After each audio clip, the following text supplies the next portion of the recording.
for yourself. Don't believe me. Don't believe them. Look into it. Please. Holy mackerel. I mean, the globalists are a bunch of stilted idiots. We just sit here and buy into their con game. It can end whenever you're ready to wake up to it. Okay, I'm ranting. I understand that.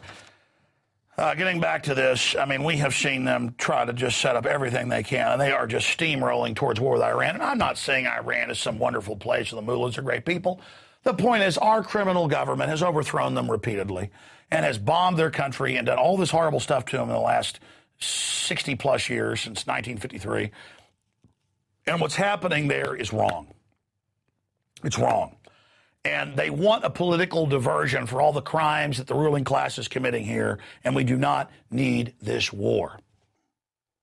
And with more on the drumbeat for war with Iran, we're joined by veteran intelligence analyst Ray McGovern, who, of course, served in the U.S. Army before joining the CIA. He was the chief morning briefer of Ronald Reagan and George Herbert Walker Bush, and he, of course, famously has confronted Rumsfeld and others about their lies about WMDs. I remember, I guess it was 5 years ago now, time flies, he pointed out that if he was Dick Cheney, he would stage some crisis in the Strait of Hormuz like the Gulf of Tonkin. And then Seymour Hersh of New Yorker magazine came out about 2 years later after Bush had left office 3 years ago and said, by the way, I talked to White House high-level people. It was only Bush that stopped him. Cheney already had him painting up the U.S. boats like Iranian patrol boats to actually stage an attack on our ships. Well, now, as you know, 2 days ago, the U.S. sent an aircraft carrier through the Strait of Hormuz during the Iranian drill. The Iranians have said they will try to shut down the Strait of Hormuz if the blockade against their oil supplies takes place. About 51% of their gasoline is imported. They have lots of oil, but not a lot of refineries. Israel, the U.S., and others are reportedly blowing up missile bases and assassinating people, launching Stuxnet attacks. So the war is already going on covertly. The question is, why is the former head of Mossad, who Netanyahu got fired a year ago, come out and said it would, quote, be a catastrophe 2 weeks ago to attack Iran? Why are so many other people saying it inside the Pentagon? But then separately, the chairman of the Joint Chiefs of Staff came out last week and said, we can take care of Iran easily. They just don't know it yet. I mean, is this just more saber rattling, or is it moving towards the real green light? We couldn't probably have a more informed expert on this than former CIA analyst Ray McGovern. Ray, thank you for joining us today, sir. Most welcome, Alex. Wow. So how close to midnight are we here?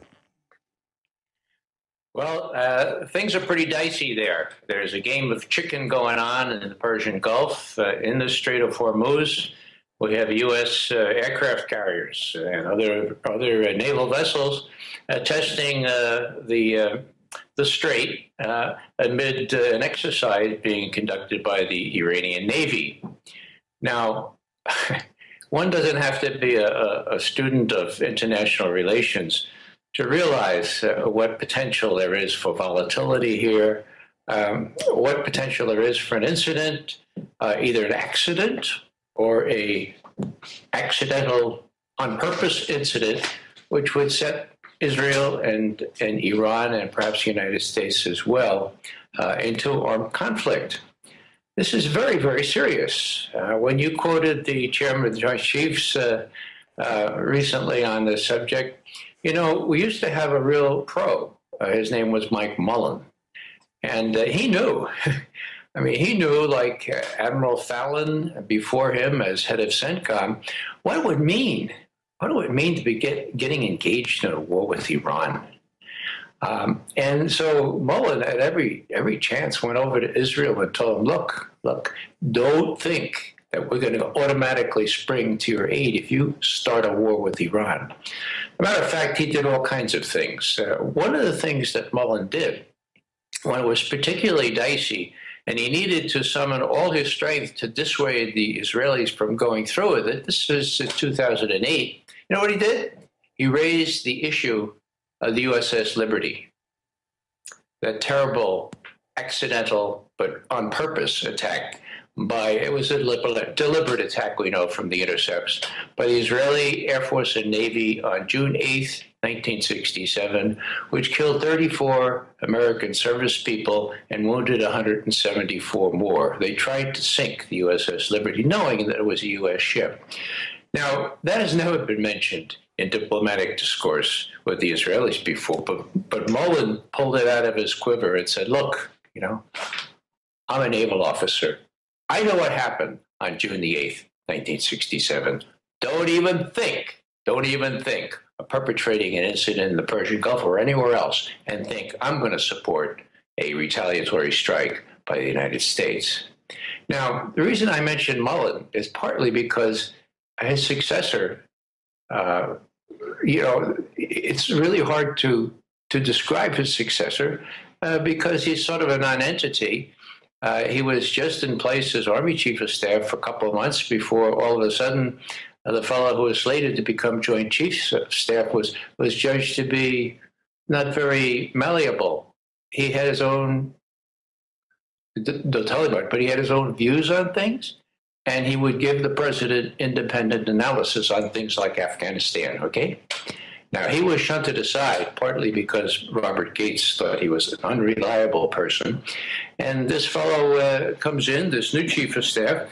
Now, I was writing about him yesterday, and his name is Dempsey.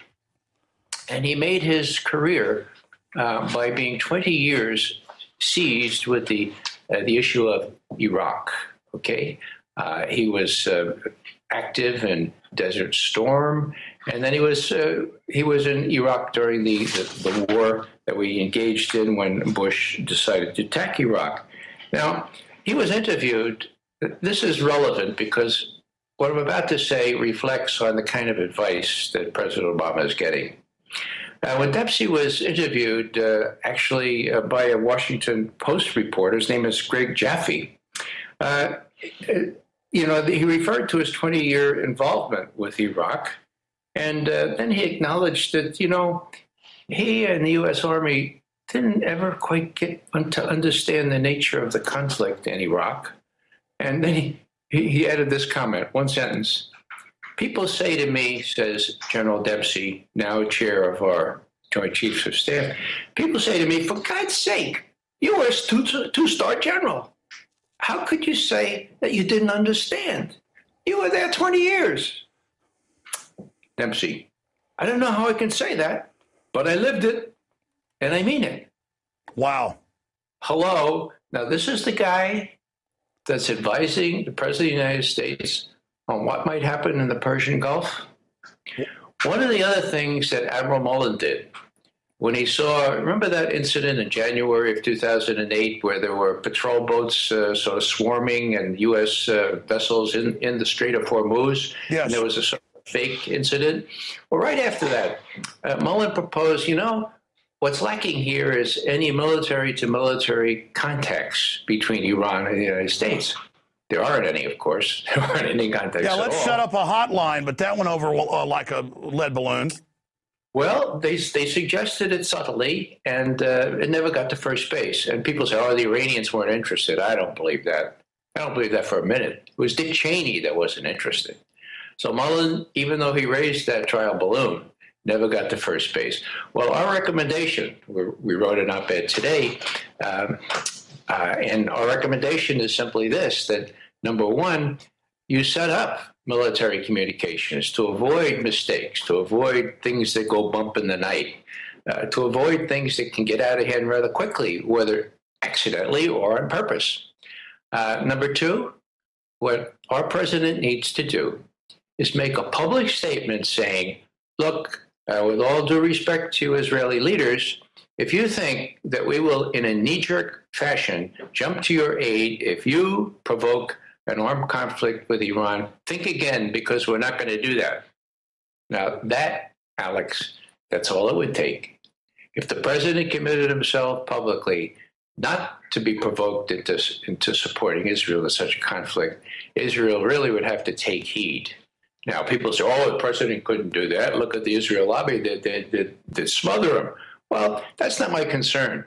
My concern is an accidental or an on-purpose incident there in the Persian Gulf and the Strait of Hormuz that would lead to this kind of conflict. We have two other recommendations for the president. One is, it's exactly what we suggested to President Bush. You know, the first issuance that Veteran Intelligence Professionals for Sanity, VIPS, the first issuance we made as a corporate entity was on the 5th of February, 2003. And you'll remember immediately what happened that day. That was the day of Colin Powell's speech before the UN. Now, we did a 4-page memorandum for the president by 5 o'clock that afternoon. Among other things, we pointed out that our intelligence analysts, our former colleagues, were under great pressure to distort the intelligence. We gave Colin Powell an A for delivery and a C- for context and for substance. But what I'm getting at is the final sentence we raised. I have it right here. I don't have it right here, but I have it committed to memory. We said, Mr. President, we strongly urge you to widen the circle of your advisors beyond those who are hell-bent on starting a war for which we see no imperative and from which we believe the unintended consequences are likely to be catastrophic.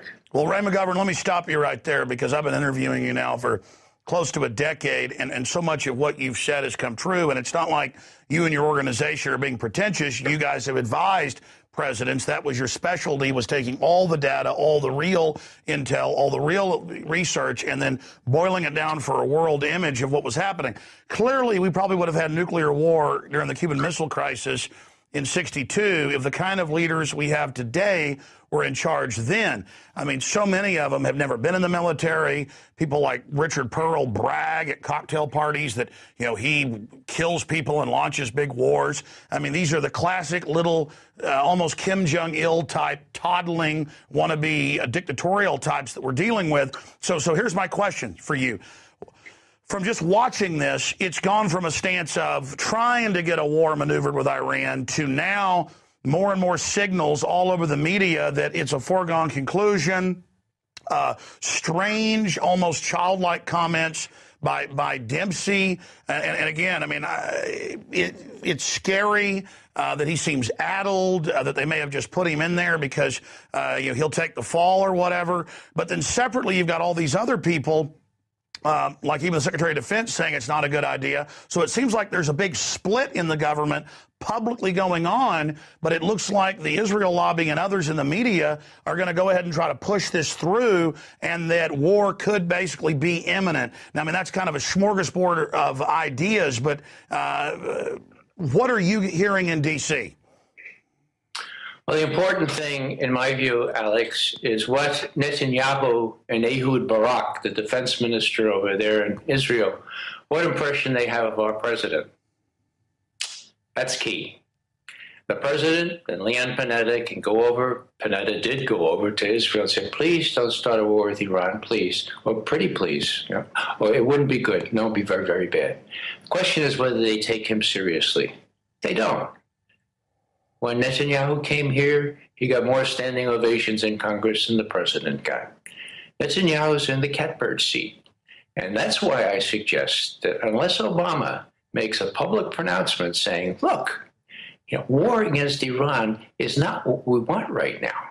And if you mousetrap us or try to mousetrap us into that, we're not going to do it. Unless Obama says that in a credible fashion, Netanyahu is bound to conclude, in my view, that this is the time. It's an election year. The Congress is going to be in full support. So will the pro-Zionist newspapers, and he'll have a free rein about it. Well, I mean, Netanyahu insiders have told the Washington Times in a positive way that he wants to be like Churchill. So they think once we're committed to a big war, everybody's going to line up behind it. So what you're saying is the president has to act like the president, but we have reports in the Washington Post, as you know, of the Israeli operative Irgun son now the mayor of Chicago, Emanuel, bosses Obama around in front of congressional delegations and cracks his knuckles in his ear. So undoubtedly Obama's blackmailed and controlled. I mean, I know you're saying it's a good idea for him to stand up and actually serve U.S. interests, but, I mean, do you see any way of having that happen when Obama pretty much is a teleprompter reading empty suit? Well, there were